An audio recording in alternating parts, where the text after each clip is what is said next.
Do you plan to do business in Indonesia?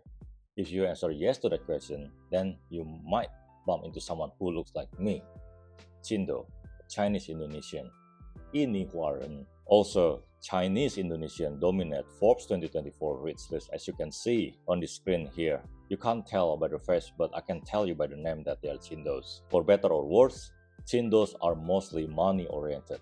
I covered that in the dark side of being Chinese Indonesian.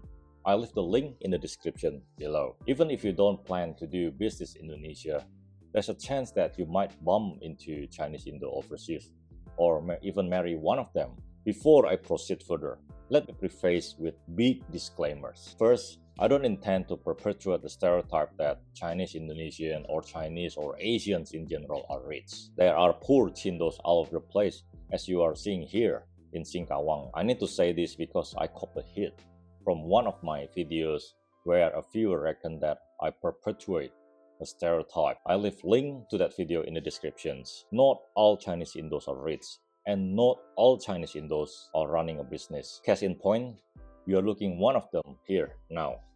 My dad was a salaryman, so I don't have a family business to speak of. Now I'm living in Sydney, and I work as a salaryman as well. And majority of my Chindos friends, relatives, they are either a professional or they run a small business. They are doing okay, not filthy rich.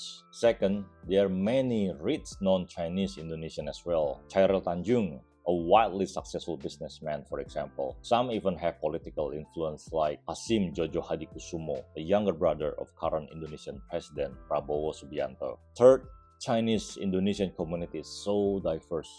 They speak different dialects, Teochew, Hokkien, Cantonese, and have their own stereotypes. I'm from Jakarta, so I will speak mainly from this perspective. I don't speak for all Chindos.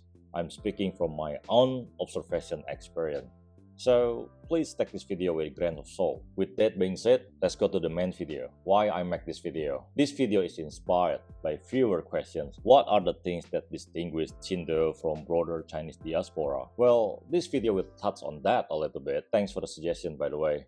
I read every comment, so please keep that coming. Now, the main reason why I'm making this video because I went to Jakarta last year, and boy, there are so many mainland Chinese doing business with Chinese Indonesian. My friend is one of them. Even though they recognize us as Indonesian national, but they still see us as if we are one of them. 我们是华人, we are Chinese, he said. So it's fair to say that mainland Chinese or overseas Chinese, like in Singapore, have faced less barrier to do business with Chindo because of our Chinese-ness. We don't get to choose the color of our skin. With this video, I'm hoping to level the playing field a little bit for non-Chinese out there. I will share what Chindos value in business relationship and also the etiquettes around Chindos. If you are overseas Chinese or mainland Chinese, then I would love to hear your thoughts in the comment. First thing, how can you tell someone's Chindo? First, from the accents, like me, sounds like me, Chinese face,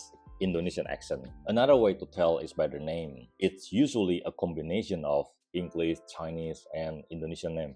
I'll show you what I mean. Let's look at the first combination. First name English, last name Chinese. Example, Alvin Lim, a Chindo lawyer. But that combination could be Singaporean or American like Jensen Huang, CEO of Nvidia. So it's still hard to tell. Next, we have English as first and last name. Example, Agnes Monica, a Chindo singer. This combination is a bit rare, to be honest. It could be any Westerner. Now, let's go to combination that tell they are 100% Chindo. Drum roll please.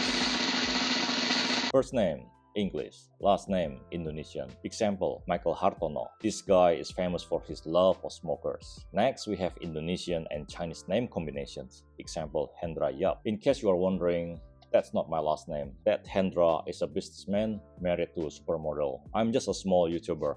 So guys, please give this Hendra a like and subscribe at least. Of course, there are also many Chinese Indonesian adopt full Indonesian names. For example, Prajogo Prangetsu, another Indonesian tycoon. But in my observation, they are not common in big cities like Jakarta or Surabaya. Millennial generation and generation after that tend to have a combination of Chinese, Indonesian, and English name, not really a full Indonesian name. Next, where you will find Chindo. They typically live in urban areas in building called ruko, rumah toko.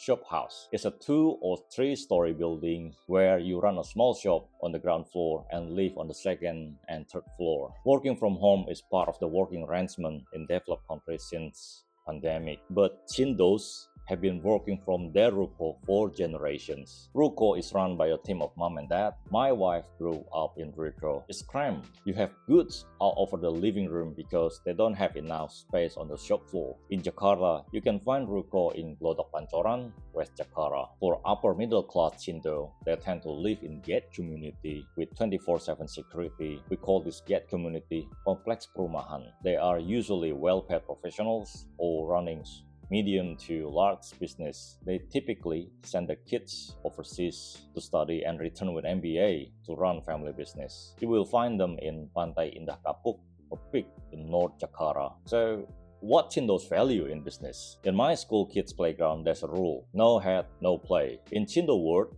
there is a business playground rule: no trust, no relationship, no business. Relationship 1C or koneksi, as we call it in Indonesia, is the main building block in Chindo business. I'm not just talking about relationship built on the corporate networking event. There is a place for that for sure, but it goes deeper than that. Chindo prefers to do business with someone they already know.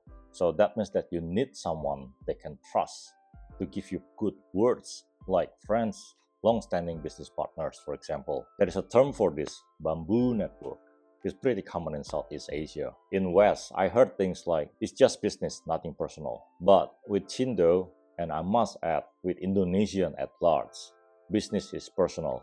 It's not just like a dealing between two companies, but it's between two individuals, people like you and me. So don't be surprised if you get asked about your family, your grandkids, or your kids. It's not just a small talk or they just want to break the ice.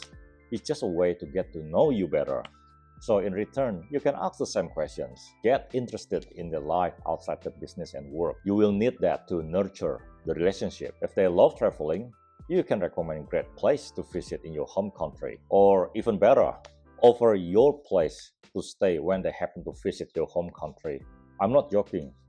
My friends stay for a week in Singapore in his business partner apartments. When it comes to Lunar New Year, or Imlek as we call it that in Indonesia, send them an Instagrammable gift in person if you can. The more luxury it looks, the better. If it looks cheap, they might think that you don't really value the relationship that much. And unfortunately, this is the cost that you can't avoid if you want to maintain great relationship with Chindos. Etiquettes around Chindo. Now let's talk about the etiquettes around Chindos. Like in most Asian countries, hierarchy matters. It doesn't matter if you are the richest person in the room. We respect the elders. Make sure that you acknowledge them in the room first when you enter. So how do you address those older than you? You call them by the honorific titles. For older male, you can call them ko or koko. It's originally from Mandarin, ke, older brother. If they are older female, you can call them ji or cici. Again, it's from Mandarin originally, jie, older sister. If they are the same age or younger than you, then calling them by the first name is fine. I know it sounds really weird for non-Chinese to hear that people call each other bro or sis, especially probably for a Westerner.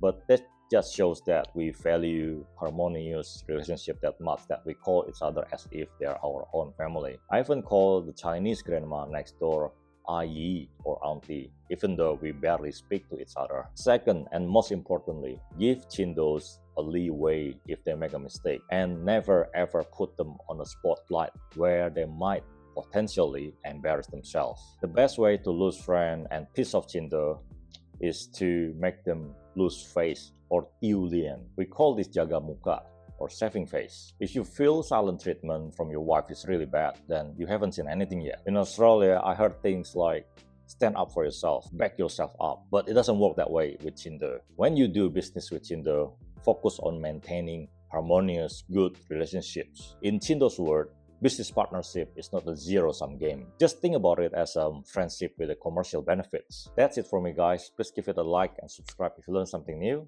I will see you next time. Again, if you're overseas Chinese or mainland Chinese or ever dealt with Chinese Indo, then I would love to hear your thoughts in this comment section below. See you next time. Bye.